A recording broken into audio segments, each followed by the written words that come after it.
Jubilee Hills BJP అభ్యర్థిగా Deepak Reddy question mark. Party కేంద్ర ఎన్నికల కమిటీ భేటీలో నిర్ణయం, పార్టీ పార్లమెంటరీ బోర్డు ఆమోద ముద్ర, ఏ క్షణమైనా ప్రకటన వెలువడే అవకాశం. ఈ మాట మనం దాదాపు ఒక 15 రోజుల నుంచి చెప్తున్నాం. కారణం ఏంటి అంటే సికింద్రాబాద్ పార్లమెంట్, అది ఆ పార్లమెంట్ ఎంపీగా, లోక్సభ ఎంపీగా కిషన్ రెడ్డి ఉన్నారు. బీజేపీలో ఏ లీడర్ ఎంత మాట్లాడినా, ఎంత పొడుగు మాటలు మాట్లాడినా అల్టిమేట్గా బ్యాక్గ్రౌండ్లో కిషన్ రెడ్డి చెప్పింది అక్కడ నడుస్తున్నది. మొన్నటి కార్యవర్గంలో కానీ, అధ్యక్షుడి ఎంపికలో కానీ మొత్తం వ్యవహారం అంతా కిషన్ రెడ్డి మీదనే నడుస్తున్నది. సో ఈ ఎన్నికకు సంబంధించిన అభ్యర్థిత్వం కూడా కిషన్ రెడ్డి ఎవరికి చెప్తే వాళ్ళకే. సో జరిగింది కూడా అదే, జరగబోయేది కూడా అదే.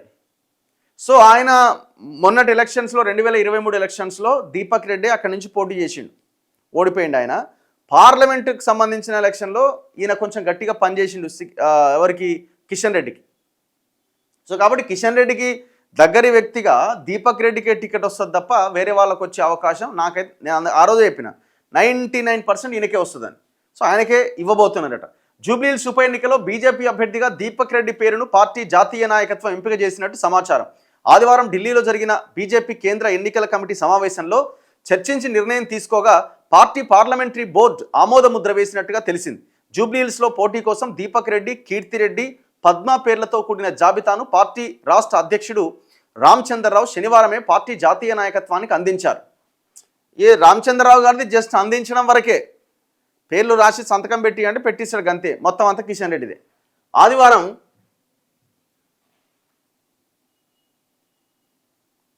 ఎక్కడవా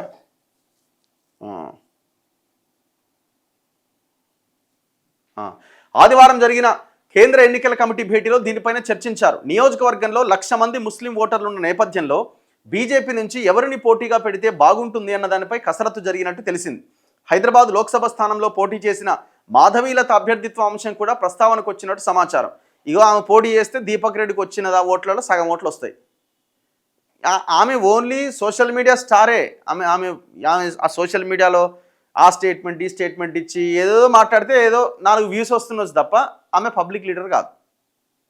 ఆమె ఇప్పుడు కాదు, ఎప్పటికి కూడా ఆమె కాదు కూడా. సో ఆమె అభ్యర్థిత్వాన్ని ఆలోచించారట, ఎందుకంటే హిందూ ఓట్ని పోలరైజ్ చేస్తుందేమో అని, హిందూ ఓట్స్ని ఏమైనా పోలరైజ్ చేస్తుందేమో అని. కష్టం.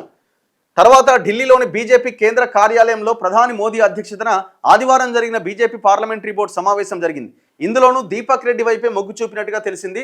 ఏ క్షణమైనా ప్రకటన వెలువడవచ్చని పార్టీ వర్గాలు వెల్లడించినాయి. చూడాలి మరి ఏం ప్రకటన వస్తుందో ఏందన్నది చూడాలి. దాదాపుగా ఆయన పేరే వచ్చే అవకాశాలు చాలా స్పష్టంగా కనబడుతున్నాయి. మరి ఇప్పుడు ఆల్రెడీ కాంగ్రెస్ నవీన్ యాదవ్కి టికెట్ ఇచ్చింది, బీఆర్ఎస్ మాగంటి సునీతకి టికెట్ ఇచ్చింది, బీజేపీ దీపక్ రెడ్డికి టికెట్ ఇచ్చింది. మరి పోటీ ఎవరి మధ్య ఉంటుంది అని అంటే చూడాలి. మరి వీళ్ళు బీజేపీ వాళ్ళు చాలా ఆలస్యంగా టికెట్ ప్రకటించారు. అంటే వీళ్ళకి గెలవాలన్న ఆలోచన ఉంటే 4 ఓట్లు ఎక్కువ వస్తాయి. క్యాండిడేట్కి ఉన్నట్టుంది కానీ మరి పార్టీకి ఉండాలి కదా, హైకమాండ్ కూడా ఉండాలి కదా. 8 పార్లమెంట్ స్థానాలు గెలిచిన తర్వాత వాళ్ళ ఆలోచన విధానము, వాళ్ళ నియామకాల ఆ రకంగా కనబడట్లేదు, అంటే ఆ దిశగా వెళ్తున్నట్టు కనబడట్లేదు. చూడాలి మరి. దట్టు ముఖ్యంగా కిషన్ రెడ్డికి ఉందా అని ఫస్ట్ ఇక్కడ గెలవాలి. ఇక్కడ మనం గెలవకపోయినా కనీసం మనం మ్యాక్సిమం ఓట్స్ అన్న సాధించాలి, ఓ సెకండ్ ప్లేస్ కన్నా రావాలి, ఇట్లాంటి ఆలోచన ఉందా అని నాకైతే డౌటే.